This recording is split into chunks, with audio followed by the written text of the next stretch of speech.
자, 이제 오늘 뭐 천천히 그냥 편하게 마지막 강의를 하겠습니다. 이제 이게 14강, 15강이고 이제 사실은 이게 그 우리가 이제 예전에 그 뭐 수량 삼각형인가? 수량 삼각형에 보면 이제 유전성, 그다음에 이제 환경적인 거, 그다음에 이제 재배적인 요인, 그럼 뭐 방법적 그렇게 있다고 보면은 이쪽은 이제 어쨌든 방법에 관련된 거, 어떻게 재배를 할 거냐, 그런 얘기가 되는 거죠. 이제 뭐 목차는 뭐 요렇게 나와 있고요. 정지 작업. 뭐 정지 작업이라는 게 이제 결국 뭔가 농사를 짓기 시작하기 전에 땅을 이렇게 그죠? 골라주는 거죠. 일종의 땅을 이제 농사 지을 수 있을 정도로 이제 소프트하게 그렇게 해주고, 뭐 비료도 좀 주고, 뭐 그러기 위해서 땅을 이제 좀 골라주는 그런 작업이 이제 정지 작업이 됐습니다. 여기 정지 작업이 같은 용어가 또 있어요. 가지치기 하는 거 있잖아요. 정지. 가지 짓자가 되는. 그러니까 정리정돈할 때 정자고 저게. 지는 저게 이제 땅 짓자잖아요. 이거는 이제 땅을 정리정돈, 뭐 내지는 이렇게 준비시키는 작업이라 그러면 또 다른 정지는 이제 가지치기. 그런 쪽에도 이제 정지라는 용어가 또 있습니다. 그래서 이제 정지 작업은 결국 땅을 발화나 생육, 뿌리 생육을 좋게 하기 위해서 파종, 이식, 뭐 이런 거에 알맞게 토양 상태를 갖추어주는 거. 그러니까 이화학적 성질을 개선한다든지 기계적 성질을 뭐 개선하는 그런 작업. 그래서 이제 토양에 보면 이제 경운, 뭐 작휴, 뭐 이런 것들을 한다 그러죠. 경운이라는 거 이렇게 가는 거 있잖아요. 그죠? 뭐 밭가리, 뭐 논가리 이런 식으로 가는 거. 그 다음에 작휴는 만들 짝자에다가 이랑휴자를 그랬죠. 이랑을 세우는 거예요. 이렇게. 그런 것들을 이제 정지 작업의 종류다 이렇게 보시면 되겠습니다. 경운의 개념. 뭐 경운의 개념은 토양을 갈아엎고 큰 흙덩이를 대강 부스러뜨리는 거다. 그래서 이제 이거를 요새는 뭐 경운기로 다 하잖아요, 사실은. 그죠? 이런 걸 다 하는데 예전에는 뭐 괭이, 쟁기 뭐 이런 걸로 사람이 뭐 했죠. 그죠? 그럼 이제 경운을 하면 뭐가 좋아지느냐? 이제 이게 결국 토양에다가 밭에다가 이게 숨을 불어넣는 작업이에요. 이게 일종의.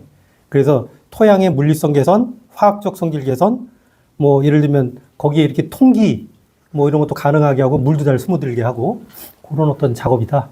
또 한편으로는 잡초, 뭐 농사의 가장 큰 적이 잡초라고 그러잖아요. 그럼 이제 잡초씨 같은 게 이렇게 많이 있을 거 아니에요, 원래. 그걸 이제 갈아엎어가지고 그 땅 속에 잠기게 하면 잡초는 왜 광발화성이라고 그러죠? 햇볕을 봐야 이렇게 싹 트잖아요. 근데 이제 땅 속에 들어가면 걔네가 이제 잡초가 잘 발생이 좀 억제가 되겠죠? 그런 거. 그 다음에 이제 그 해충도 여러 가지 해충은 보면은 그 잡초나 이런 데다가 이걸 기주로 삼아가지고 거기다 알도 낳고 거기서 월동도 하고 이러잖아요. 그래서 저걸 한 번씩 뒤집어 주면 그런 효과도 있는 거예요. 해충도 없애주는 그런 효과가 있다. 그 다음에 이제 건토 효과라 그러는데 이제 흙을 이렇게 물 속에 계속 잠가두게 되면 얘가 이제 뭐 환원 조건이 이제 되는 거죠. 그래서 이제 유기물 분해 이런 게 잘 안 돼요. 그죠? 그래서 이걸 이제 충분히 어느 정도 건조시켜서 유기물도 분해가 돼야 이제 비료 공급이 되니까 이런 현상을 이제 건토 효과라고 합니다. 그러니까 논은 아무래도 건토 효과가 적겠죠. 그죠?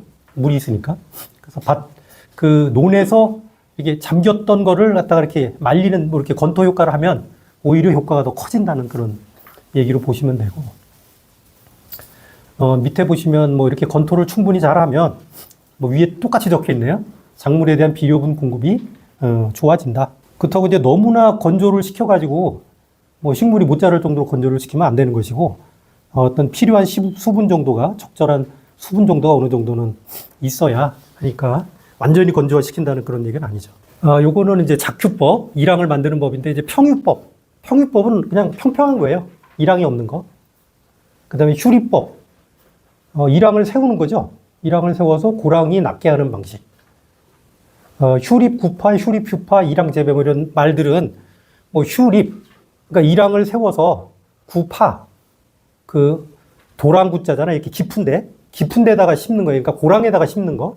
그걸 휴립 구파라고 하고, 휴립 휴파는 이랑을 세우면 이랑이 이렇게 솟구쳐 나오는데 그 위에 파종을 하는 법. 휴립 구파, 휴립 휴파. 그리고 뭐 이랑 재배.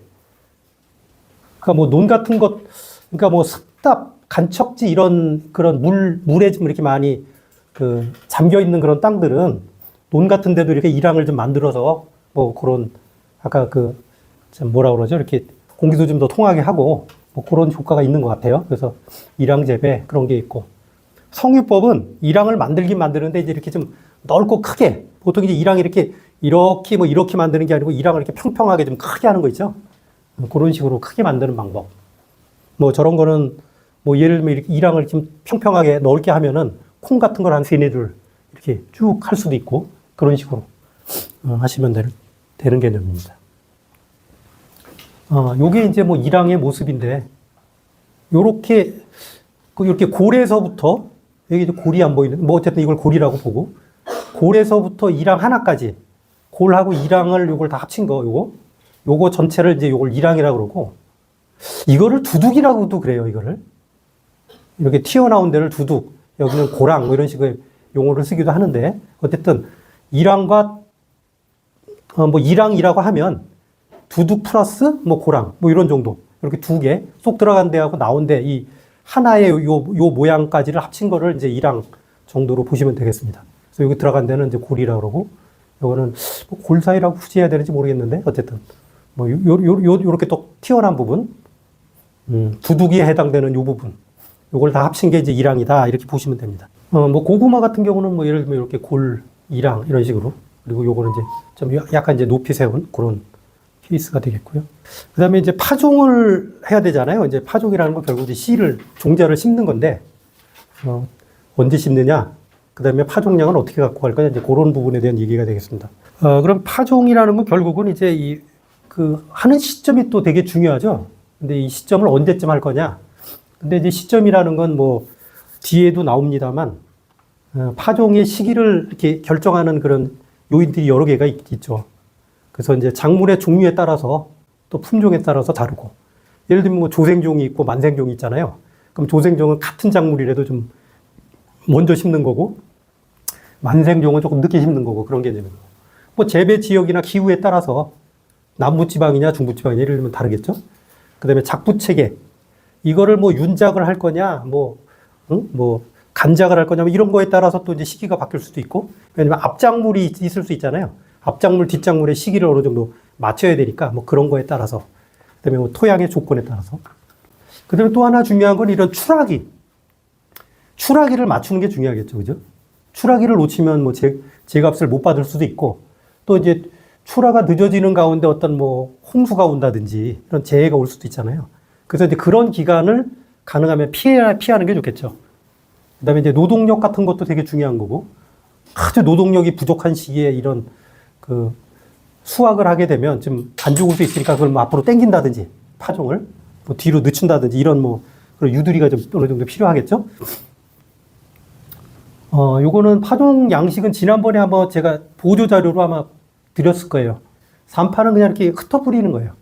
흩어 뿌림이라고 보통 얘기하고 뭐 이거는 알다시피 이제 막 뿌리다 보니까 종자도 뭐 많이 쓰겠죠, 그죠? 많이 쓸 거고. 그다음에 뭐 균일하게 좀 못 자라는 부분도 있고, 뭐 그런 부분이 있을 것 같고, 이제 조파는 이렇게 뿌린 꼴을 만들어가지고 이렇게 줄지어서 종자를 심는 거라 그랬죠, 제가 지난번에. 줄지어서. 그러니까 뭐 일항을 만들었다. 그럼 일항에 이렇게 쭉 한 줄로 쫙, 예를 들면 두 줄로 쫙 이런 식으로 그렇게 조파 개념으로 이제 심는, 그런 것을 이제 줄뿌림이라고 합니다, 이건 조파는. 그 다음에 이제 전파. 전파는 요거는 이제 띄엄띄엄해서 일정한 좀 간격을 두고 이제 종자를 이렇게 요건 조금 조파나 이런 거보다 좀 종자가 조금 큰 것들에 해당되는 건데 하나 내지 뭐 여러 개가 뭐 몇 개까지 해당되는 건지 모르겠지만 이렇게 뭐 세네 개라든지 이런 식으로 장소에 하나 내지 뭐 세네 개까지 이렇게 종자를 이렇게 구덩이를 파고 이렇게 띄엄띄엄 이렇게 심는 거. 이거는 아무래도 이제 종자가 좀 비싼 종자라든지 이런 건 이렇게 막 사파해가지고 막 뿌릴 수도 없잖아요. 그래서 이제 그런 건 이제 이렇게 전파를 사용한다든지. 적파 같은 경우는 이제 이런 전파 같은 방법인데 요거는 이제 한 곳에 좀 더 많은 여러 개의 종자를 뭐 파종한다든지 뭐 그런 것들이 되겠습니다. 그럼 이제 파종을 하면 그 파종량이라는 게 있을 거 아니에요. 그러니까 얼마나 많이 씨를 뿌릴 것이냐. 그것도 이제 결국은 아래 요인들의 이렇게 지배가 되겠죠. 파종을 너무 많이 해서 식물들 간에 간섭이 생기면 안 되겠죠. 이제 영양을 쟁탈한다든지 수분을 서로 막 경쟁을 해가지고 서로 못 자라는 일이 있으면 안 되잖아요. 뭐 그런 것까지 이제 고려를 해서 파종을 해야 되겠죠. 그리고 이제 파종량이 또 너무 적다. 그러면은 생육 전체가 이렇게 좀 감소되고 잡초도, 빈 공간에 잡초도 많이 생기고. 그러니까 이제 적당해야 되겠죠, 이거. 이 파종량도. 또 이것도 역시 이제 작물의 종류라든지 어떤 품종에 따라서 뭐 종자의 크기든 또 재식 밀도라는 게 있잖아요. 그 종자를 심을 때 어떤 밀도로 심을 거냐, 그게 이제 재식 밀도인데 어떤 그 공간 안에 얼만큼 심을 거냐, 그걸 이제 밀도로 나타내는 게 이제 재식 밀도잖아요. 그러니까 재식 밀도를 높게 할 거냐, 낮게 할 거냐, 뭐 그런 것들에 이제 좌우가 될 수 있고, 뭐 기후라든지 토양, 뭐 이런 것들도 영향이 있고, 종자의 조건, 파종 시기, 재배 방식. 요게 아마 뒷페이지에 조금씩 나와 있어요. 그래서 예를 들면 품종의 생육이 왕성하지 않은 곳. 그러면 씨를 몇 개 안 뿌렸다가는 얘가 자라다가 죽고 그럴 수 있으니까 이런 경우는 좀 많이 뿌려야 되겠죠. 그죠? 너무 좁게 뿌려놓으면 걔가 자라다가 죽을 수도 있으니까 생육이 왕성하지 않은 것인 경우에. 그 다음에 추운 곳도 일반적으로 좀 따뜻한 곳에 비해서 불리하기 때문에 추운 곳에도 예를 들면 파종량을 좀 늘려야 되겠죠. 그죠? 그 다음에 땅이 안 좋아도. 그 다음에 땅이 안 좋고 또 시비량이 적어서 잘 못 자랄 경우에도 파종량을 좀 늘려야 되는 그런 거. 근데 발화력이 적어. 발화력이 잘 발화가 안 되는 씨를 많이 갖고 있어. 그럼 많이 뿌려야 되겠죠? 그죠? 뭐 경실은 이제 되게 그 껍데기가 단단한 거예요. 그래서 이게 파종이 돼도 이게 발화가 잘 안 될 수 있는 이 껍데기를 부시고 나와야 깨고 나와야 되는데 그게 잘 어려울 수 있다는 얘기예요. 그래서 이런 것도 많이 해야 되고. 또 파종기가 늦어질 경우에도 적당한 파종기에 이렇게 뿌리는 것보다 미리 많이 뿌려놔야 저게 늦어졌기 때문에 이미. 그죠? 그런 경우. 그 다음에 토양이 또 건조한다든지.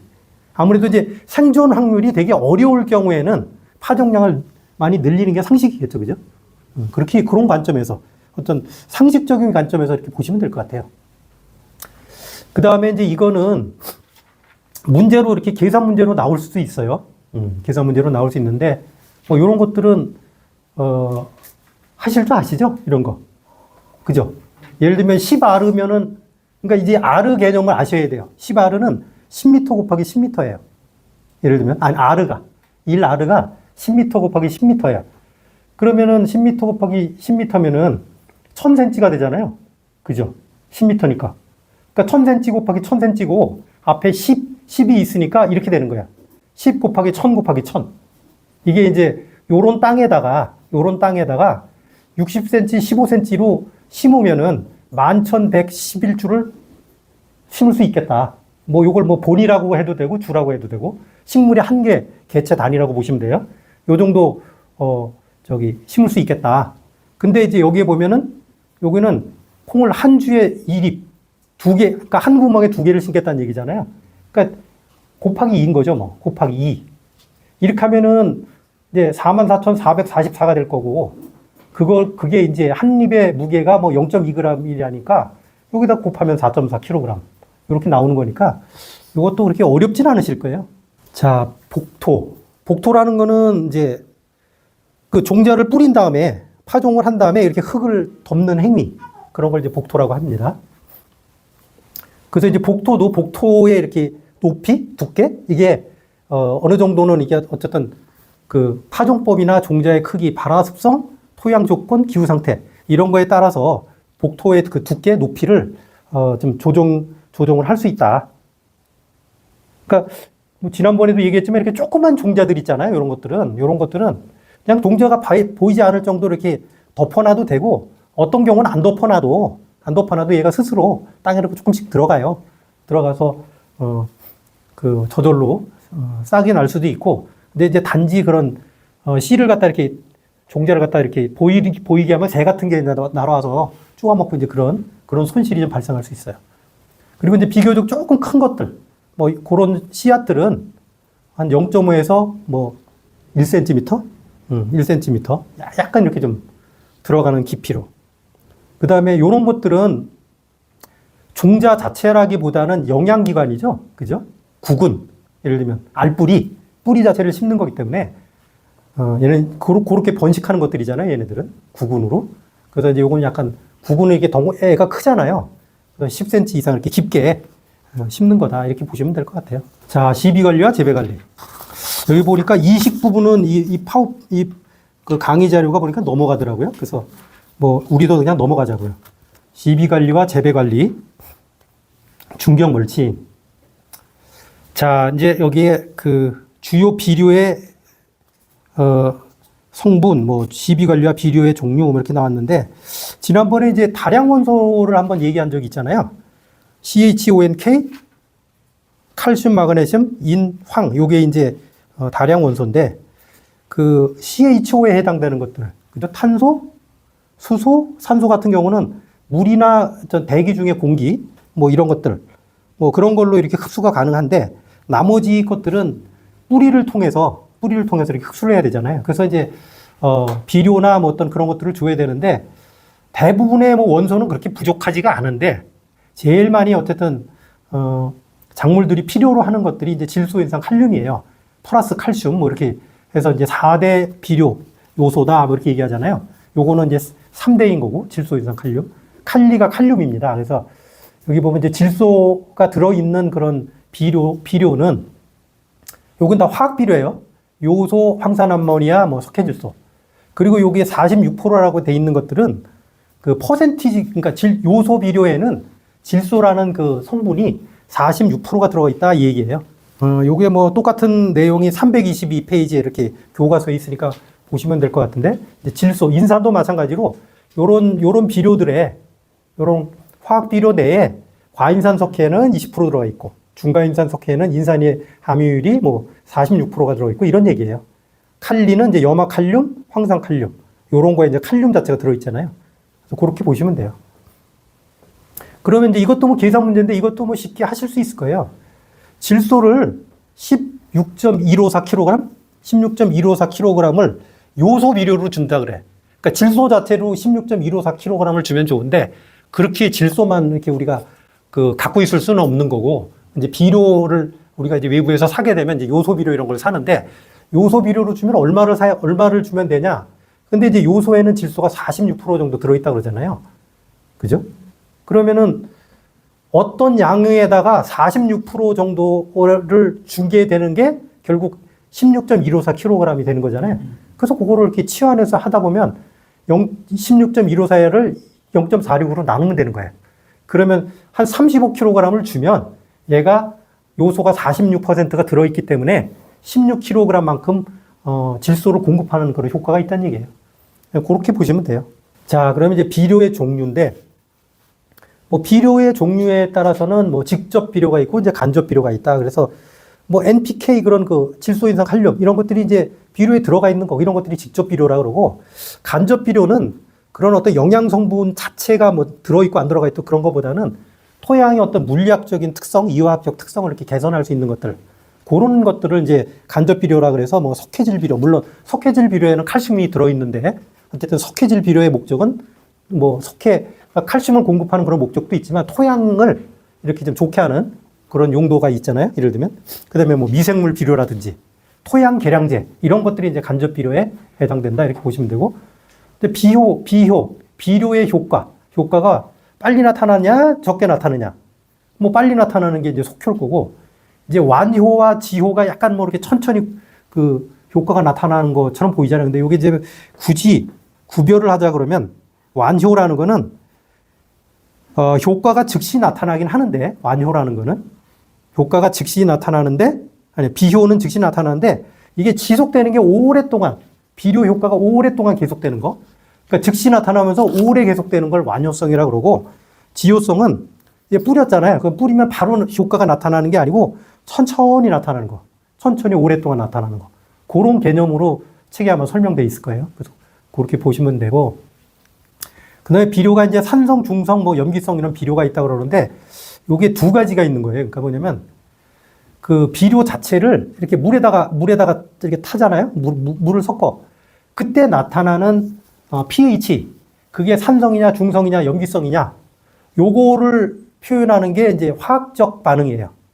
그러니까 물에 탔을 때 얘가 그 수용액이 산성이다 그러면 산성 비료인 거예요. 화학적 산성 비료, 화학적 중성 비료, 화학적 염기성 비료 이렇게 나타나는 거고, 요거는 생리적 반응이라 그랬잖아요. 이거는 그 비료를 이렇게 토양에다가 공급을 하면 이렇게 토양에 이렇게 공급해서 얘가 이제 그 토양의 뭐 미생물들도 먹고 그다음에 뭐 저기 식물들도 빨아들이고, 그리고 나서 이렇게 토양 상태가 산성으로 변했냐, 중성으로 변했냐, 염기성으로 변했냐 이런 식의 개념.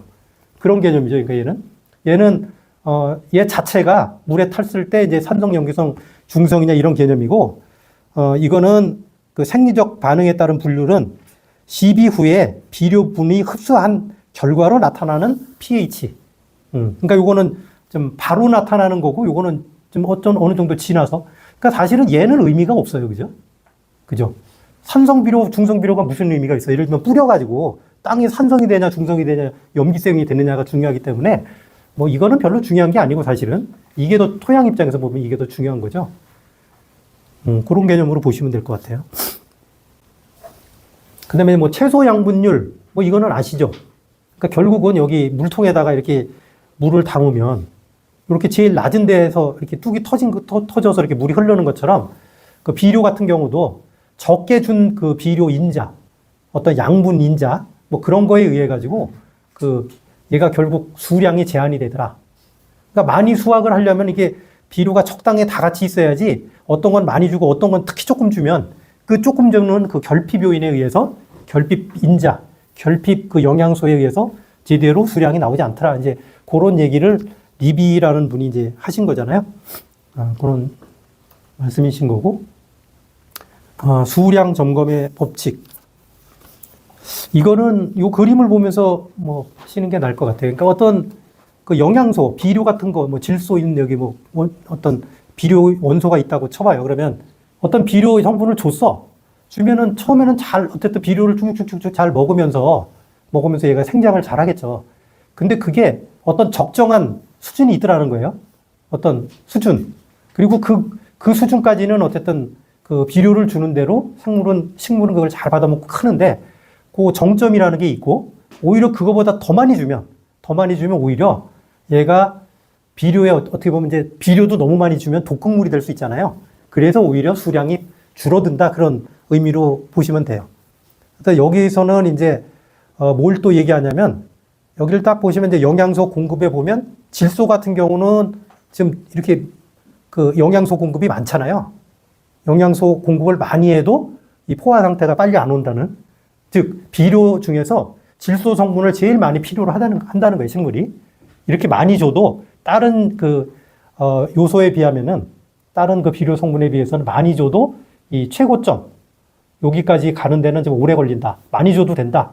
근데 여기 이제 보면은 요거 이제 빨간 거는 미량 원소예요. 미량 원소는 조금만 줘도 여기 넘친다는 얘기잖아요. 그죠? 그래서 요거는 어쨌든 보수 점검의 법칙은 어떠한 일정한 수준까지는 비료 성분을 주면 얘가 수확량을 올리는 데 도움이 되는데, 그거를 지나면 오히려 해가 되더라. 오히려 수량이 줄어들더라. 그런 의미가 되겠습니다. 미처리희라는 사람이 주장을 했대요. 자, 시비관리. 뭐 요거는 아까 나왔던 건데 또 여기서 또 나오네요. 자, 시비량은 에서 천연적으로 땅에서 공급하는 양이 있잖아요. 뭐 식물이 흡수하는 양이 있을 거 아니에요? 비료 요소를 어쨌든 흡수를 하려고 하는 양이 있을 건데, 이미 땅에서 공급하는 양이 있어. 그럼 그거만큼을 빼고 공급을 해주면 되잖아요. 그런데 비료 요소를 이제 흡수하는 정도가 있어요. 그러니까 뭐냐면 이게 비료를 준다고 100%를 흡수하는 게 아니기 때문에 흡수율로 나눠주면 이 시비량이 정해진다는 얘기예요. 이걸 잘 생각해 보시면 그렇게 생각이 드실 거예요. 그 다음에 이제 이거는 비료에 어떻게 보면 이제 주는 시점에 의한 분류라고 보면 되는데, 어쨌든 파종, 이식할 때 처음에 주는 비료 있잖아요. 예를 들면은 우리 그 남초 농장에 갔을 때 그 봄에 이제 이렇게 이제 땅 막 이렇게 갈고 막 비료 이렇게 한번 갈아엎고 주잖아요. 그런 걸 집이라고 그러면 돼요. 밑거름. 그죠? 밑거름이다, 그거는. 처음에 가서 주는 거. 그런데 어떤 식물의 경우는 뭐 대부분 생육도정에 보면 조금 더 이렇게 뭐 좀 결실도 많이 되게 하고, 그 다음에 과일도 더 커지게 하고, 좀 그런 측면에서 중간에 계속 추비를 준다 그러거든요. 덧거름, 뭐 보비 해가지고 조금씩 중간중간에 주는 걸음이 있어요. 비료가 있어요. 그거를 이제 뭐 추비법이라 그러고 이거를 이제 한 번만 줄 수도 있잖아요. 그죠? 중간에 한 번. 그런데 또 이렇게 여러 번 나눠 줄 수 있잖아요. 그걸 분시라 그래요. 분시. 추비를 나누어 주는 거. 3번씩 나눠준다 그러면 3번 나눠주는 거잖아요. 예를 들면 나눌 분자잖아요. 분시. 그 다음에 마지막에 주는 비료. 그거를 이제 뭐 집이라 그런다. 그래서 이제 뭐 요건 용어니까 그냥 상식선에서 아시면 될 것 같고요. 그 다음에 이제 시비를 주는 방법인데 그냥 땅 전체에다 다 주는 거죠. 예를 들면 그게 이제 전면 시비고 부분 시비는 뭐 필요한 곳에만 주는 거고 그 다음에 이제 요거는 땅의 표층에만 주는 거고 그죠? 작토 뭐 이런 쪽에 그 위에 이렇게 보면 그 다음에 이거는 깊이까지 주는 거고 요거는 깊이 안쪽에다가 주는 거고 요건 표층에만 주는 거고 이거는 깊은 곳에다만 주는 거고 전층은 표층도 주고 진층도 주고 다 주는 거고 이거 뭐 갈아엎으면 되겠죠. 이렇게 준 다음에 막 섞어주면 결국 전층 시비가 되겠죠. 그 다음에 이제 비료 배합의 유의점인데 이거 옛날에 토양학에 배웠던 건데 그냥 이거는 외우는 방법밖에 없어요. 암모니아 질소에다가 석회를 섞으면 날아간대요. 질소 성분이. 그 다음에 질산태 질소하고 과인산 석회를 석회 이게 산성 그러니까 질산태 질소에다가 산성에 해당 이 산성 비료인 과인산 석회를 이렇게 섞어서 주면 이걸 동시에 준다는 개념이 이게 배합이라는 건 섞어서 준다는 거예요. 섞어서 그러면 질산운으로 돼서 기체로 날아간대요. 이것도 아까는 암모니아가 날아간 거고 이거는 질산은이라는 기체가 날아간대요. 근데 결국 이렇게 날아간다는 거 뭐냐면 그 질소 비료를 아깝게 줬는데 질소 성분이 날아가는 거니까 이거 좋은 건 아니에요. 그죠? 그러니까 이렇게 섞어서 배합해서 줄지 말. 요런 조합으로는 배합해서 주면 안 된다. 그리고 비료는 가능하면 이렇게 배합해서 주는 건 좋지 않아요. 그렇게 개념 보시면 될 것 같아요. 그리고 심지어는 과인산 석회에다가 알칼리 비료를 섞으면은 얘가 불용화가 된대요. 그러니까 비료 효과를 못 나타내는 개념. 그 다음에 과인산 석회에다가 염화 칼리를 섞으면 얘가 경화, 뭐 굳어진다든지 이렇게 딱딱해진다든지 이런 식으로 하기 때문에 굳이 이렇게 비료를 줘야 되겠다 그러면 어떻게 하면 되죠? 시차를 주면 되죠. 뭐 한 주든 두 주든 이렇게 지난 후에. 근데 이거를 같은 날 배합해서 그렇게 주면 요런 안 좋은 사이드 이펙트가 있다. 요렇게 생각하시면 됩니다.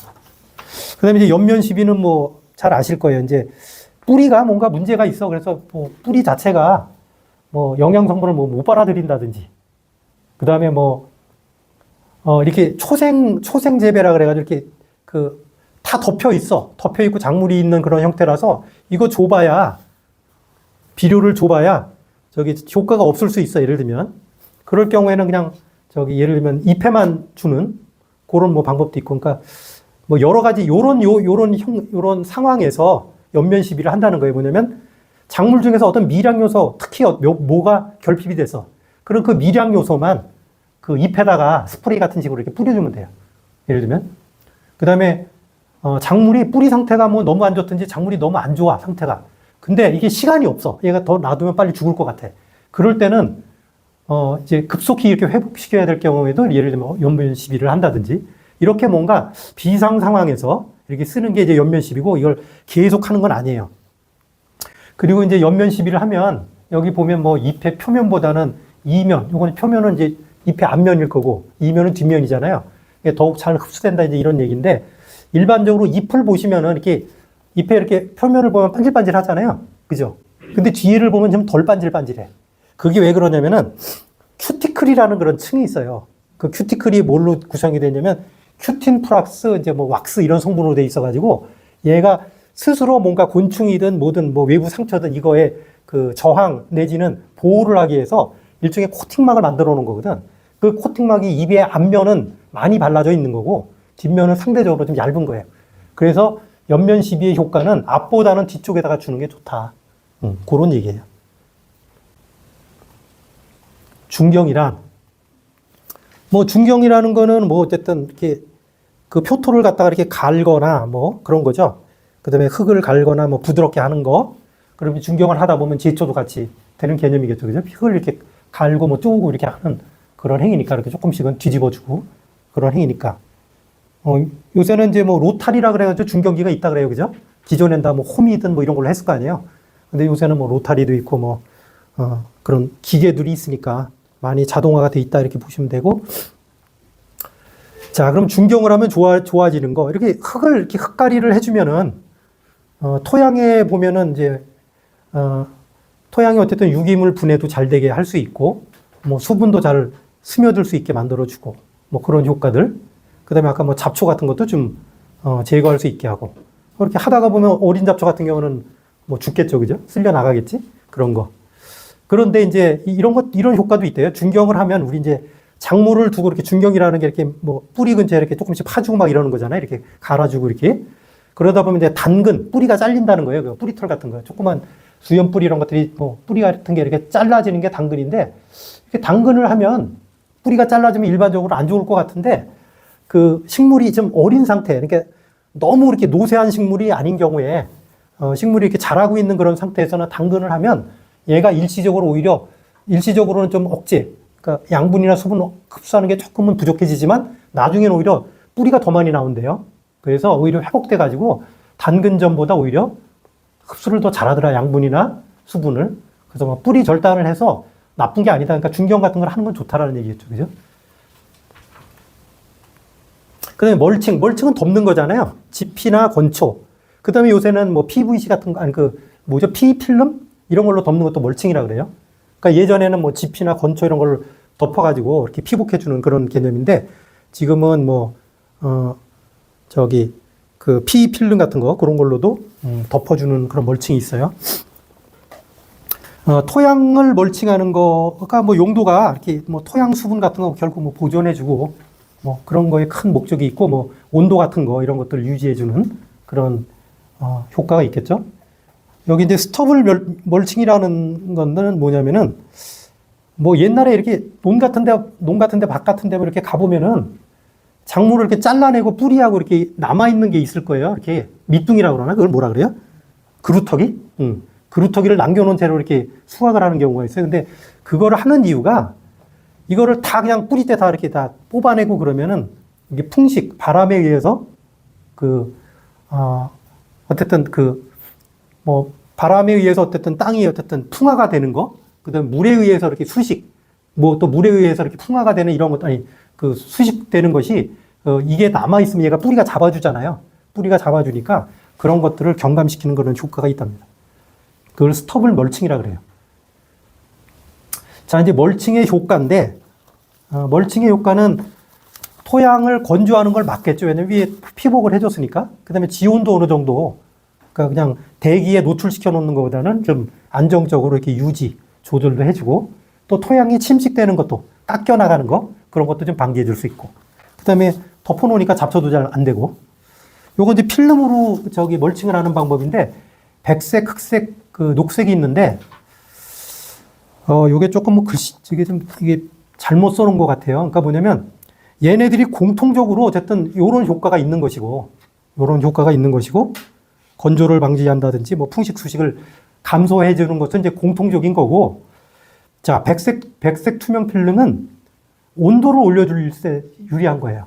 왜냐면 빛이 통과하잖아요. 그죠? 그래서 온도가 유지되도록 할 때 덮어주는 게 백색 투명 필름이고, 흑색은 잡초 같은 게 못 크게.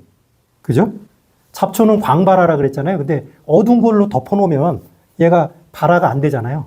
그래서 이제 광발화하는 효과를, 방지하는, 그러니까 잡초를 경감할 수 있는 효과. 그러니까 요거 두 개는 그냥 지워주시면 될 것 같아요. 요거는 안 맞는 것 같고. 녹색 필름은 백색하고 흑색의 중간이라고 보면 된다. 그래서 온도도 상승시켜주고 잡초도 경감해주는 그 두 가지 효과를 뭐 어쨌든 두 마리 토끼를 잡는 건데, 각각 얘들보다 낫지는 않고 한 뭐 중간 정도, 그죠? 중간 정도의 효과 정도는 보일 수 있다. 근데 어쨌든 두 가지를 다 할 수 있다. 이런 개념으로 보시면 될 것 같아요. 생력재배는 어쨌든 농사가 너무 노동력의 어떤 전통적인 농사라는 거는 사람이 하루 종일 나가서 뭐 허리 구부리고 진짜 노동을 해야 되는 그런 거잖아요. 근데 그거를 좀 그렇게 하다 보면 이제 생산성의 한계도 있는 거고, 좀 인간으로서 봐도 너무 힘들잖아요. 그래서 이제 그거를 힘을 덜 주려고 하는 방법이 뭐냐, 뭐 그런 걸 텐데, 결국 뭐 자동화, 기계화 하는 거겠죠. 그죠? 방법은. 그래서 이렇게 하게 되면은 생력 재배를 하면 농업 노력비, 그다음에 단위 면적당 수량은 증대시키고 그 작물 재배할 때 생력화 뭐 이런 것들을 근데 이제 이런 걸 하려면은 생력화를 할 수 있도록 이게 뭔가 그 경지 정리도 돼야 되고 그저 기계가 이렇게 뭐 논농사면 논농사 뭐 밭농사면 밭농사 이런 기계들이 들어와야 되니까 그 기계들이 들어올 수 있도록 그런 뭐 환경도 만들어 놔야 되겠죠. 뭐 그런 것들 그런 제반 조건들도 마련이 돼야 되겠다. 자, 병충해 잡초 방제. 병충해 예방과 방제. 병충해 예방. 병충해는 한번 발생하면 사실 그 잡기가 어려워요. 여러분들 텃밭에 우리 저 남초농장 텃밭에 가서 보시면 알겠지만 뭐 입이 발생을 했다 그러면 입이 다 뜯어먹잖아요. 그러면 이제 뭐 농약 치고 이제 좀 어려운 길로 가는 건데 이제 사실은 그 전에 뭔가 더 예방적인 노력을 해서 그게 발생하지 않도록 해야 되겠다. 이제 그 방법이 뭐냐? 뭐 이런 것들인 거예요. 뭐 병원균 자체가 경지에 못 들어오게 해야 된다. 그 다음에 뭐 저항성 품종이나 저항성 대목 이런 걸 선정해서 작물이 어쨌든 뭐 토양성 뭐 선충 이런 것들에 의해 가지고 이렇게 쉽게 작물이 병해를 얻지 않도록 그렇게 해야 되겠다. 뭐 이런 것들. 그 다음에 그 재배 환경 같은 것들도 잘 조정을 해서 병원균이 아무래도 활동을 적게 한다든지. 그 다음에 이제 종자 같은 거 이런 것도 소독하고 토양도 뭐 소독하고 그 다음에 또 최근에 배웠던 것 중에 윤작 같은 거를 하면 뭐 벌레라든지 이런 게 덜 생기고 병해 같은 게 좀 덜 생기잖아요. 뭐 이런 것들을 좀 골고루 섞어가면서 종합적으로 병충해를 예방하는 활동부터 먼저 해야 되겠다. 그런 얘기입니다. 그래서 이제 이 뒤에는 뭐 경영적 방제, 뭐 물리적 방제, 그 다음에 생물학적 방제, 화학적 방제에 대한 그런 얘기들이 이제 있는 거죠. 그래서 뭐 경영적 방제는 말 그대로 이제 그 재배하는 방법이나 이런 것도 조건들 이런 거를 개선하고 뭐 변경해서 뭐 이렇게 방제를 하는 거겠죠. 토지의 선정이라 그러는데 이제 이게 그 얘기인 것 같아요. 아예 토지가 배수가 좀 안 되는 나쁜 토지라든지 산성화 토지라든지 연작 토지 이런 거 있잖아요. 그런 데는 가능하면 안 하는 게 좋겠죠. 뭐, 그죠? 그런 데도 하면 병충해들이 잘 생기니까. 그죠? 그래서 아마 그런 토지 선정 개념인 것 같고.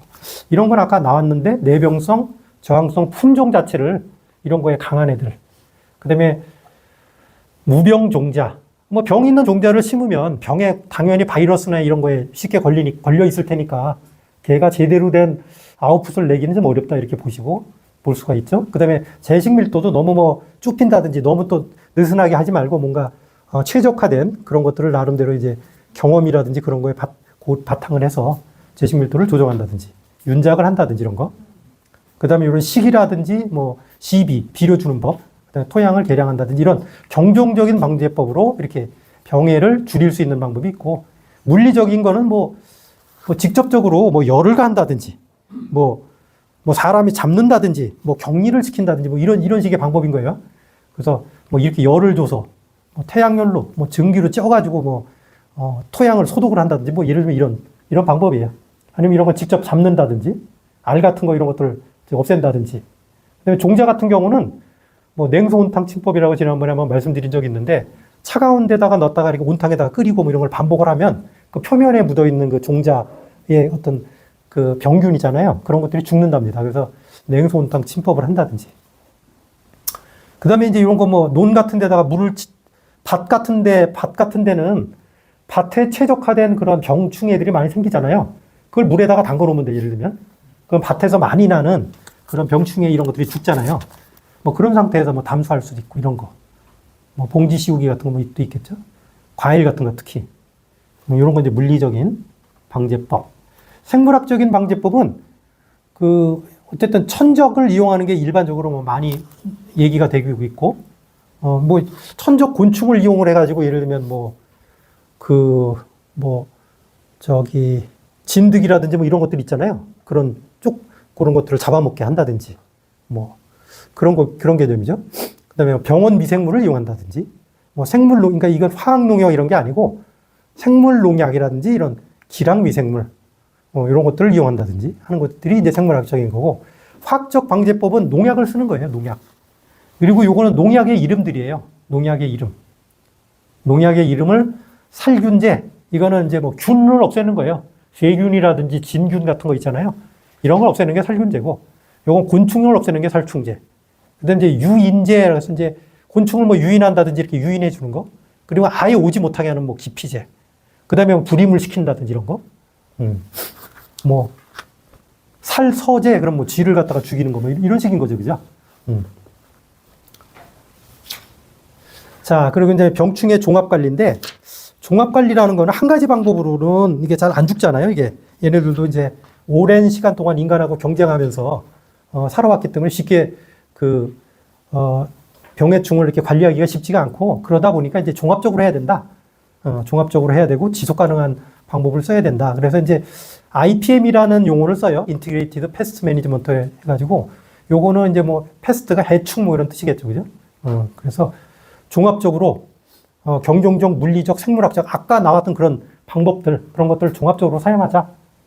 그 다음에 뭐 이런 곤충이나 해충 같은 거 이런 것들을 어쨌든 제거를 해야 되고, 그리고 여기서 이제 이제 병충해를 뭐 종합 관리한다고 그러면 그 병충해를 예를 들면 전멸시킨다 이런 개념이 아니고 완전히 없애는 개념이 아니에요. 왜냐면 완전히 없애면 그 없애는 그런 환경에 또 적응해서 또 다른 그런 또 애들이 또 다시 막 창궐 하거든요. 그래서 그렇게 하는 게 아니고 그 일정한 뭐라 그럴까, 인간한테 경제적으로 피해를 최소화할 수 있는 그런 정도까지만 밀도를 낮추는 개념이에요. 그거를 갖다 이제 경제적 피해 허용 수준 이하로 관리한다는 표현을 쓰거든요. 그래서 완전히 없애는, 병충해를 완전히 제거하는 그런 개념이 아니고 비용이라든지 뭐 이런 것들을 고려해서 경제적으로 피해가 내가 이 정도면 감당할 수 있어. 내가 병충해를 잡기 위해서 투입하는 돈보다는 돈이 더 많으면 안 되잖아요. 그래서 그런 경제적인 것을 고려해가지고 한다. 그게 이제 IPM의 목표는, 그러니까 완전히 전멸시키는 거, 사멸시키는 그런 개념은 아니다. 경제적인 어떤 여건을 봐서 허용 수준 이하, 경제적인 피해의 어떤 허용 수준 이하까지 그거만 만족시키는 정도까지만 병해충을 관리하는 그런 개념으로 보시면 돼요. 잡초, 뭐 잡초도 어려운 얘기죠, 그죠? 잡초. 그러니까 경진에서 발생하는 작물 이외의 식물을 잡초라고 한다. 뭐 예를 들면 뭐 농지에 뭐 이렇게 논두렁에 뭐 예를 들면은 냉이나 쑥이 있어. 근데 냉이나 쑥도 사실 인간한테 유용한 거지만 주 작물은 벼잖아요. 벼 이외에는 잡초인 거지, 예를 들면. 그런 개념이라고 보시면 돼요. 그게 잡초다. 그리고 잡초는 양분과 수분을 수탈해 가죠. 그죠? 그 다음에 광도 차단하고, 그 다음에 작물의 입장에서는 생육을 악화시키는 데 기여를, 그러니까 나쁜 영향을 주겠죠. 그 다음에 병충해의 기주가 돼요. 이게 잡초라는 데에서 병충해들이 알도 낳고 거기서 살잖아요. 그래서 이게 기주 역할을 하는 거지. 월동 장소가 되고. 그래서 안 좋다. 잡초의 종류. 여기가 이제 339페이지가 있어요. 그래서 여기 보면 논잡초가 있고 밭잡초가 있어요. 그래서 이게 이제 뭐 식물보호기사 이런 데서는 시험에 나와요, 이게 논잡초, 밭잡초. 그 다음에 1년생 잡초, 단년생 잡초 이런 것까지 나와요. 여기에는 그런 것까지는 없는데, 그죠? 그 다음에 이제 벽과, 방동사니까 광엽잡초 이렇게 또 나눠지잖아요. 그래서 여러분들은 이제 벽과는 벼처럼 생긴 그런 잡초라고 보시면 돼요. 일반적으로. 벼같이 생긴 거, 이렇게. 피 같은 거 이런 것들 보면 벼하고 비슷하게 생겼어요. 이렇게 이파리가 이렇게 휘어져 있고, 이렇게 싸고 있고, 이렇게 올라가고 이런 식으로 비슷한데, 여기 이제 방동산이라고 하는 게 있는데, 얘는 벼보다는 좀 이파리가, 그 잎 있잖아요. 벼 잎은 약간 이렇게 통통하잖아요. 이렇게. 근데 얘는 좀 더 가늘고, 좀 모양이 이렇게 삐쭉하게 있죠. 위쪽으로 좀 자라고. 그 다음에 이렇게 줄기를 자르면은, 벼 같은 경우는 이렇게 동그란 원통형이거든요. 그리고 속이 비어 있거나 그럴 거거든요. 이렇게 잘라내면. 근데 방동산이는 잘라내면 이렇게 삼각형 모양이에요. 사촉과, 그래서 뭐 방동산이과 그러는데 삼각형 모양의 단면적을 갖고 있어요. 줄기가. 그런 차이가 좀 있다. 그리고 광엽잡초라는 거는 잎이 넓은 게, 뭐 예를 들면 쌍떡잎 식물 같은 건 대부분 다 잎이 넓잖아요. 그런 것들이 광엽잡초인 거예요. 잎이 넓은 식물. 그런 잡초들. 벽과나 방동사니까는 이렇게 좀 좁고 이렇게 생겼는데, 광엽잡초 뭐가 있어요? 여기 있네. 엽기, 물달개비 뭐 이런 것들은 이렇게 잘 보면은 이파리가 좀 크다는 거예요. 그죠? 그렇게 보시면 되고. 잡초의 생태 뭐 이런 것들은 뭐 뭐 영양 번식하냐, 종자 번식하냐, 뭐 이런 얘기, 그런 얘기가 나오죠. 근데 이제 주로 1년생은 종자 번식을 하더라. 그 다음에 단연생 잡초들은 영양 번식하는 놈이 있고, 그 다음에 종자 번식하는 것도 있고, 아니면 두 가지를 다 섞어서 하는 애들도 있고, 그러다 보니까 그리고 이 잡초는 광합성 측면에서도 예전에 말씀을 드렸지만은 시포 식물이라고 그래요. 일반 식물들은 우리가 알고 있는 대부분 뭐 벼라든지 이런 우리가 아는 대부분의 식물들, 작물들은 옥수수를 빼놓고 다 C3 식물인데 잡초는 대부분 시포 식물이에요. 그래서 광합성을 되게 잘하는 어떤 그런 특성이 있고, 그 다음에 얘는 번식력이 좋아요. 아까 말씀을 드렸지만 보통 뭐 대부분 뭐 종자로 하든지 아니면 뭐 그 영양 번식을 하든지 이렇게 둘 중에 하나를 선택하는 이런 경향이 있는데, 얘는 종자로도 번식하고 뭐 영양기관으로도 번식하고, 심지어 어떤 거 예를 들면은 여기 뭐 망초 이런 거 있잖아요. 망초 이런 거는 종자를 10만 개를 놔요. 하나를 심으면 그렇게 많이 종자가 생기는 거예요. 물론 이제 걔가 발화율이 어느 정도인지 모르겠지만 그 정도로 번식력이 강한 거예요. 그래서 잡초하고 경쟁을 할 수가 없는 거예요. 일반적으로 작물은 동일한 조건에서는 잡초하고 경쟁력이 없다. 그렇게 보시면 돼요. 이렇게 워낙 왕성하니까. 그래서 이제 사람이 개입해서 어떻게 보면 작물을 보호해 주는 거잖아요. 그죠? 잡초를 그럼 어떻게 방제를 해야 되냐? 발생 자체를 없애는 거, 뭐 경운, 답전, 윤환, 농가 밭을 이렇게 바꿔서 경작하는 거잖아요. 담수, 썰해질, 뭐 이런 것들 통해 가지고 뭐 잡초를 갖다가 그 땅 위에 있는 잡초를 묻어버리는 뭐 이런 개념이라고 보시면 돼요. 잡초 방제, 뭐 생태적, 경종적, 물리적 방제법, 그다음에 생물학적, 화학적 방제법, 종합적 방제법. 이것도 마찬가지로 그 잡초 방제를 하는 데 있어서 아까 그 병에 그거 하는 것처럼 병충해 관리처럼 이렇게 잡초도 그렇게 종합적으로 해야 된다. 이렇게 보시면 되겠습니다. 자, 그러면 이제 내적 균형과 식물 생장 주돌제. 여기에 이제 크게 CN율이 있고 TR율이 있고 GD 균형이 나올 거예요. 이렇게 세 가지가 나오는데 이게 이제 작물이 얼마나 균형적으로 내적으로 균형을 맞추고 있느냐 뭐 그런 얘기인데, CN율은 그 중에서 탄수화물과 질소의 비율인 거예요. 그죠? 분모는 질소고 분자가 탄수화물이에요. C, 카본이죠, 카본. 그래서 이게 식물체 내 탄수화물과 질소의 비율이다. 그리고 이게 어쨌든 탄수화물이 많게 되면 일반적으로 화성, 결실 이런 쪽에 영향을 미칠 것이고, 그 다음에 질소가 많으면 영양 생장을 열심히 하는 그런 차이가 있어요. 그래서 그 두 가지만 아시면 이건 뭐 크게 헷갈릴 건 없어요. 그러니까 탄수화물이 많다 그러면 얘가 꽃 필 테구나, 이제 결실을 맺을 때구나 이렇게 생각을 한다는 거예요. 그 다음에 질소가 많다 그러면 영양 생장을 열심히 하는 그런 개념으로 보시면 돼요. 그래서 뭐 환상박피를 한다든지 각절을 한다든지 이러면 그 위에서 광합성 결과로 만들어진 탄수화물이 저것 때문에 밑으로 내려가질 않아요. 밑으로 내려가질 않기 때문에 얘가 개화하고 화성, 그죠? 꽃 피우고 하는 쪽에 그쪽으로 작용을 해서 꽃이 열린다 이렇게 보시면 되고, 고구마 같은 경우는 그 고구마를 그 나팔꽃에 접목을 한다고 예전에 한번 말씀드린 적이 있어요. 고구마를 나팔꽃에 접목을 하게 되면은 그 고구마는 덩이 뿌리죠. 괴근을 이렇게 그 광합성 결과 그 괴근을 점점 키워야 되는 그런 작물이잖아요. 근데 그 나팔꽃은 괴근이 없잖아요. 그죠? 그러니까 얘가 못 내려가. 그죠? 예를 들면 그럴 경우에는 얘는 어쨌든 그거를 못 만드니까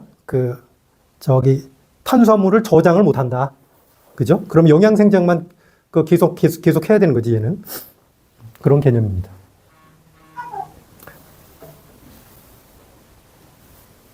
그러니까 TR은 탑하고 루트 개념인데, 그 지상부 있잖아요.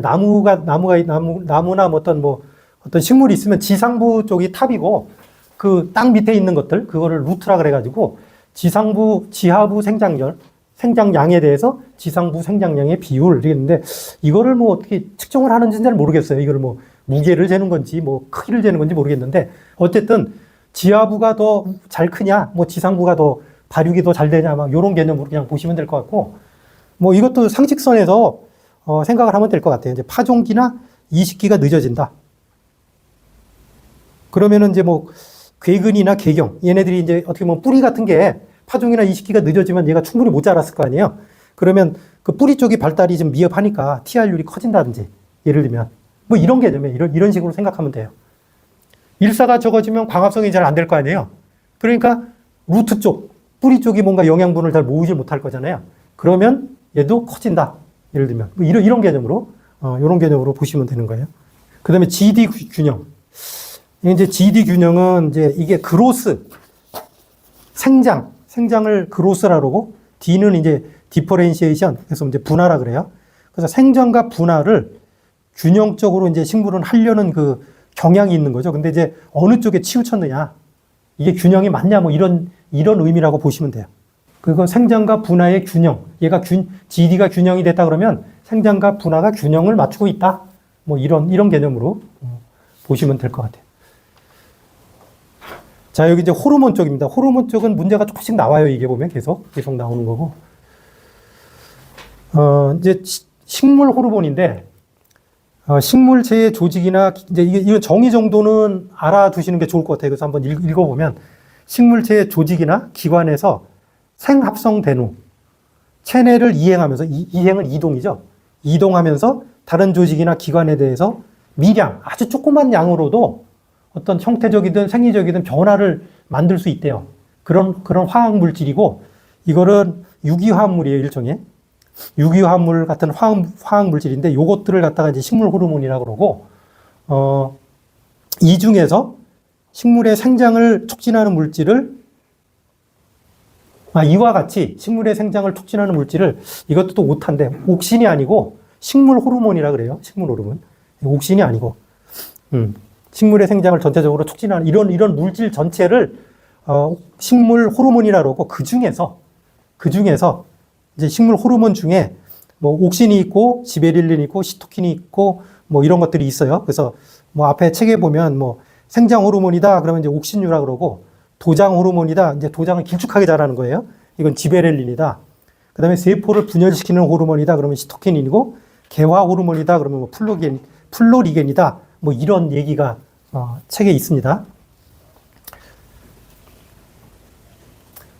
그리고 이제 식물의 호르몬은 이런 종류가 있어요. 여기 이제 실제로 훨씬 더 많은데, 식물의 호르몬이 훨씬 많은데, 이 책에서는, 그리고 이제 대부분 뭐, 우리가 시험 보는 그런 대부분 과목에서는 이 5개 정도를 가지고 돌아가면서 출제를 내는 것 같아요. 그래서 옥신류. 옥신류에는 천연 옥신이 있고, 인공적으로 합성한 옥신이 있어요. 그래서 여기 위에 있는 3개는 천연 옥신인 거고, 요거는 합성 옥신인 거예요. 그 다음에 지베릴레는, GA, G2, G3 뭐 이렇게 나가는데, 요거는 다 천연적으로, 이건 인공적으로 합성이 잘 안 되나 봐요. 현재 기술로는. 그래서 이제, 요런 천연 호르몬으로, 이렇게 있고, 시토키닌은 천연과 합성도 나와 있는데, 천연은 제아틴, 합성은 키네틴.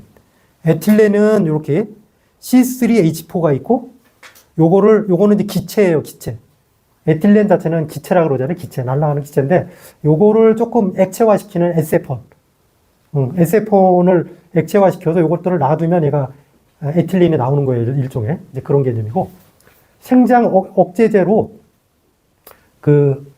요건 이제 천연 쪽에 해당되는 게 뭐 ABA, 뭐 이런 것들이고, 나머지들 요런 것들은 다 합성되는 요런 것들인 거예요. 그래서 여기서 크게 보면은, 옥신류하고 에틸렌하고 생장 억제제인데 여기서 생장 억제제는 주로 ABA 쪽만 좀 주로 관심을 두고 보시면 될 것 같아요.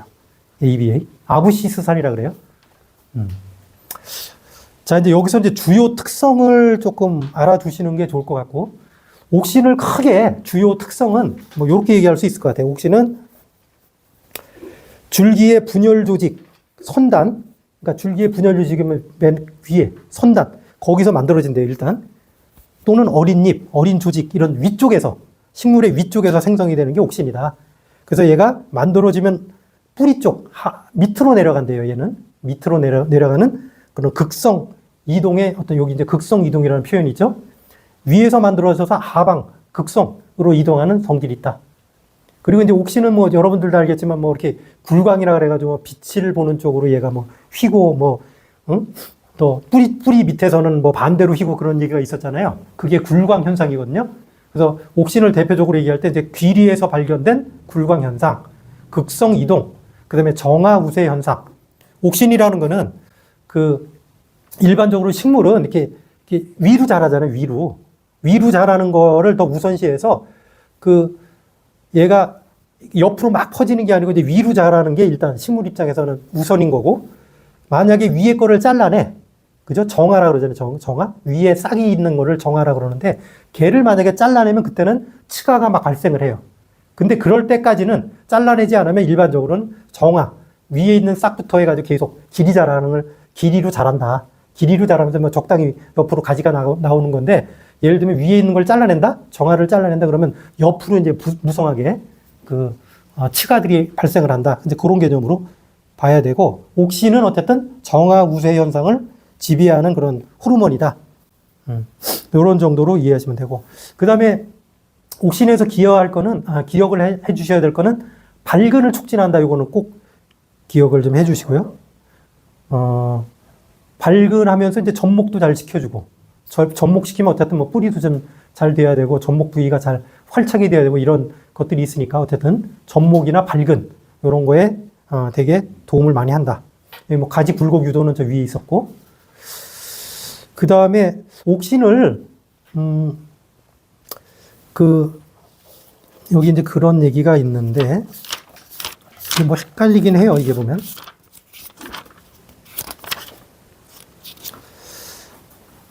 그 옥신을 갖다가 꽃이 만개된 후에 그 살포를 하면 적화가 된대요. 이게 좀 헷갈릴까봐 말씀드리는 거예요. 꽃이 펴 있어. 꽃이 이제 막 폈어. 그때 옥신을 살포하면은 적화. 얘는 꽃 있잖아요. 꽃을 줄여줘. 꽃을 떨어지게 만들어.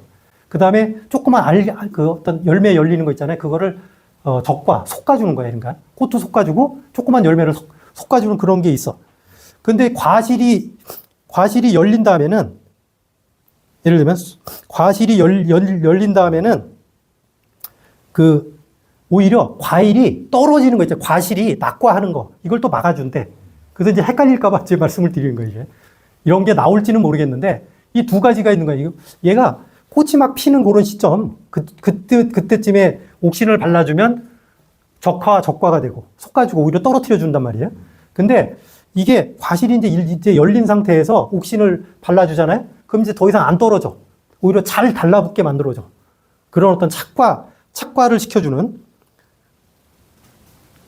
오히려 단단하게 붙어 있게 하는 그런 효과가 있다. 그래서 이제 그게 헷갈릴 수 있는데, 어쨌든 그런 내용들이 책에 있어요. 그리고 뭐 단위결과 유도 뭐 이런 표현이 있어요. 근데 단위결과 유도는 여기서 두 가지를 봐야 될 것 같아요. 옥신이 있고 지베렐린이 있는데, 이때 그렇게 나올지 모르겠는데, 옥신에서 단위결과는, 뭐 단위결과는 뭔지 아시죠? 암수가 이렇게 교배를 안 했는데, 그죠? 씨앗이 없이 과일만 열리는 거, 과실만 열리는 거. 이게 단위결과라 그러잖아요. 근데 어쨌든 옥신을 발라주면 단위결과가 되는데, 토마토나 무화과, 이런 것들은 옥신을 발라줄 때 단위결과가 되는 거고, 포도는 있잖아요. 포도는 지베렐린을 발라주면은 포도의 단위결과가 유도가 되고 알이 커지고, 포도가 거봉 같은 거 커지잖아요. 알이. 그게 이제 지베렐린을 발라준 거라고 보면 돼요. 그리고 거봉 포도에 보면 씨앗이 별로 없죠.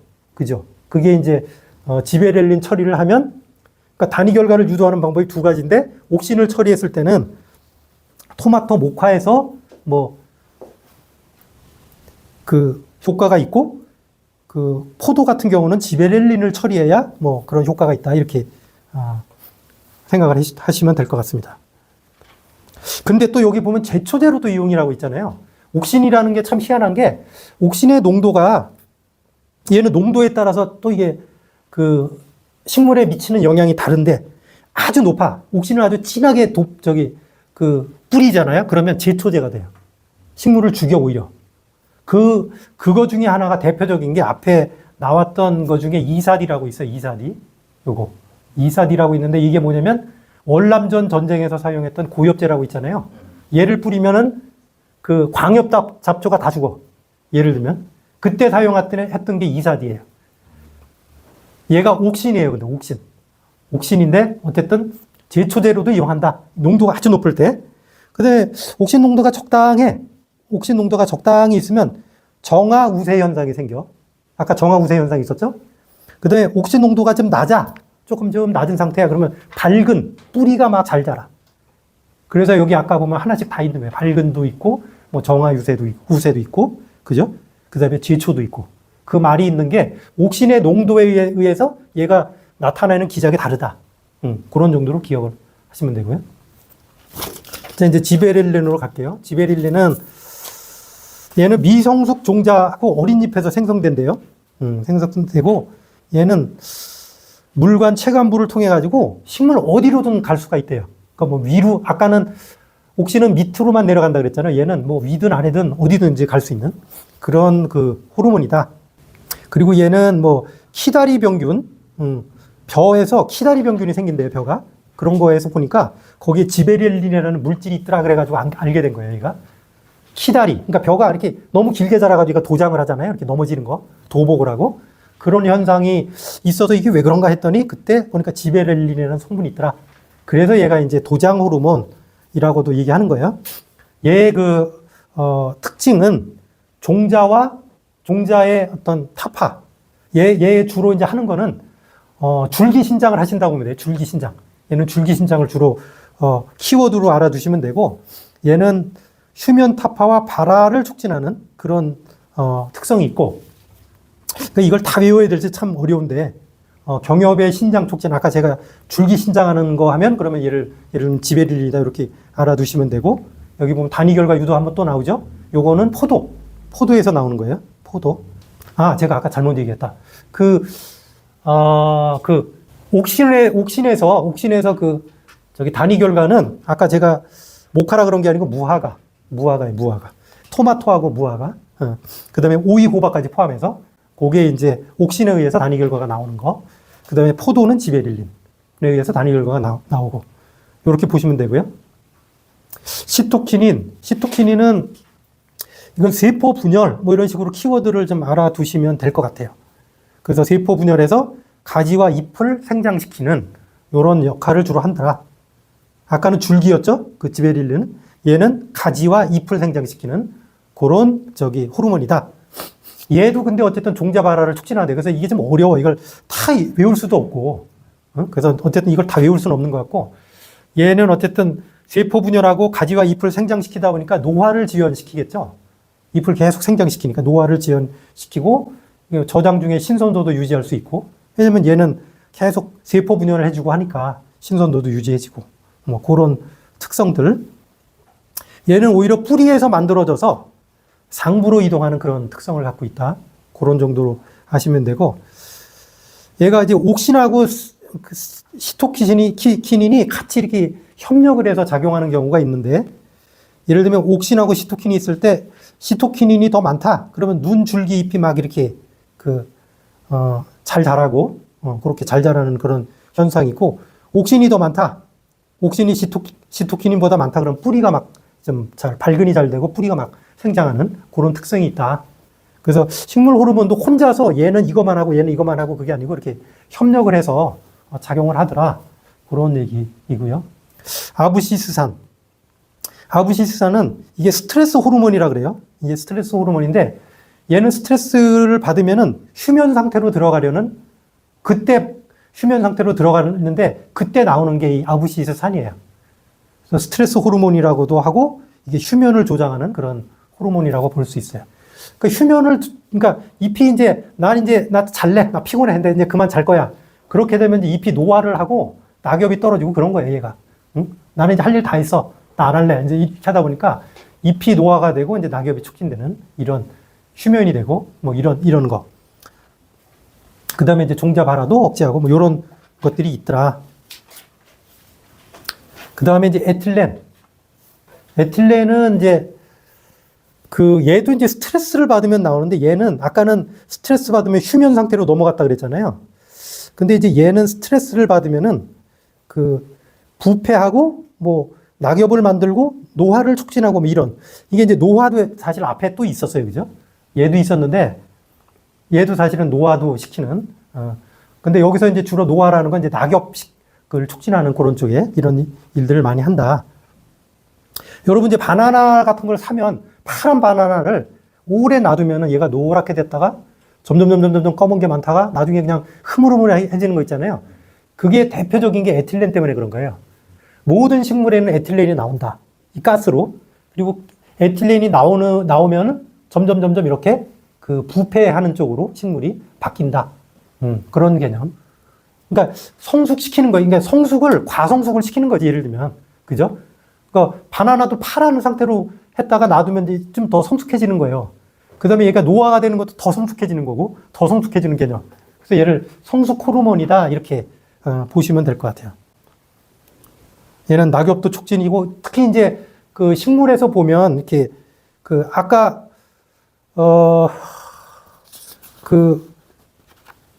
뭐였죠? 옥신은 그 낙엽 같은 거를 이렇게 안 생기게 막 만들려고 하는 그런 성향도 있는데 비해서 이 에틸렌은 낙엽을 촉진해요. 그러니까 탈리라 그러잖아요. 왜? 탈리. 그러니까 떨켜가 생겨가지고 낙엽에 뚝 떨어지게 하는 그런 낙엽을 촉진하는 그런 역할도 한다. 이게 노화의 현상 중에 하나니까.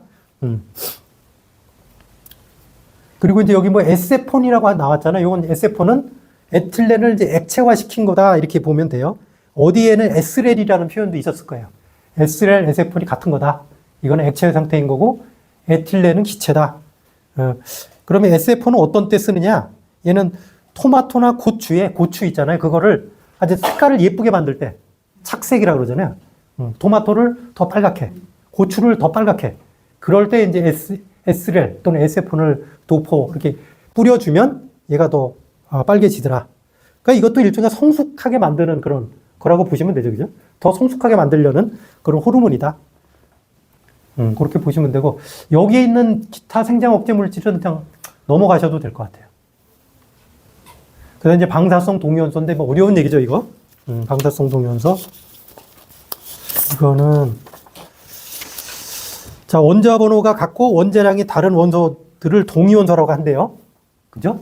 그거에 뭐가 있을까요? 예를 들면, 탄소 12번, 탄소 14번. 예를 들면 얘는 같은 탄소인데 원자 번호는 같아요. 근데 원자량이 하나는 10이고 하나는 14예요. 12번 탄소, 14번 탄소. 이런 경우가 이제 동위원소예요. 그 중에 이제 그 14번이 방사성을 내는 방사성 동위원소인 거예요. 12번은 정상적인 그 동위원소인 거고, 정상적인 원소인 거고, 14번 탄소인 경우는 방사성 동위원소다. 그럼 12번, 14번 탄소 같은 경우는 뭐가 차이냐? 질량수가 이제 하나는 10이고 하나는 14라 그랬는데, 양성자 수는 6개로 똑같아. 그럼 차이는 뭐냐면, 중성자 숫자가 하나는 6개고 하나는 8개인 거예요. 그래서, 이 중성자가 이렇게 양성자나 뭐 전자로 바뀌면서 방사성 물질이 나오는 거거든요. 그래서 얘가 시간이 지나면 예를 들면 C14번, 탄소 14번이 N14로 바뀐다 그래요. 응? 그렇게 바뀌어가는데 반감기라는 게 있잖아요. 반감기. C14라는 게 N14로 갈 때 방사성 물질이 나오는데 그 방사성 물질이 반으로 줄어드는 시간이 반감기인 거예요. 그리고 또 반으로 들고 또 반으로 주는 거죠. 예를 들면. 그래서 그 반감기를 거치면서 결국 C14번은 질소 14번으로 바뀐다. 그리고 이게 반감기가 5730년이래요. 예를 들면. 그 방사성 물질이 나오는 게 C14가 N14로 가는 과정에서 어쨌든 이만큼 나오던 게 요 반으로 줄어드는 양이 나오려면 그게 이제 반감기인데 그게 5700년 정도 걸린대요. 그러면은 이제 우라늄 있잖아요. 우라늄이 238번 우라늄이 납으로 이제 바뀌는데 206번 납으로 바뀔 때는 그 반감기가 44학년이래요. 예를 들면. 그렇게 오래 걸린대요. 그에 비해서 요오드 같은 경우는 뭐 8일이면 반감기가 걸린대요. 8일. 그렇게 이제 반감기 기간은 뭐 차이가 있다. 그렇게 보시면 돼요. 자, 작물의 이제 추적자로서, 그러면 이제 얘네들을 농업적으로 어떻게 쓸 것이냐. 이게 이제 추적자라는 개념, 추적기, 내는 뭐 추적자라는 개념으로 이 방사성 원소를 뭔가 식물체에다가 집어넣는 거예요. 그럼 집어넣으면 얘가 움직일 거 아니에요. 어쨌든 식물의 어떤 뿌리에다가 이렇게 양분으로 공급하면 얘가 그 뭐 뿌리를 거쳐서 뭐 줄기를 거쳐서 뭐 잎으로 가고 뭐 이런 걸 볼 수가 있잖아요. 얘를 추적을 할 수 있으니까. 그러면 얘가 어떤 흡수 조건을 가지고 움직이는지 이런 영양적인 관점에서 이런 걸 이제 알 수가 있는 거죠. 그죠? 작물이 어떻게 영양소를 흡수하는지 그 메커니즘을 얘네들을 추적해 보면 이 방사성 물질을 식물체에다가 집어넣고 얘가 어떻게 움직이는지 그런 것들을 조사를 하거나 추적을 해보면 생체 내에서 이렇게 동태 파악을 하다 보면 얘네들이 어떻게 흡수되는지, 얼마만큼 흡수가 되는지, 또 어디에 얘네들이 모여 있는지 이런 것들을 파악할 수 있겠죠.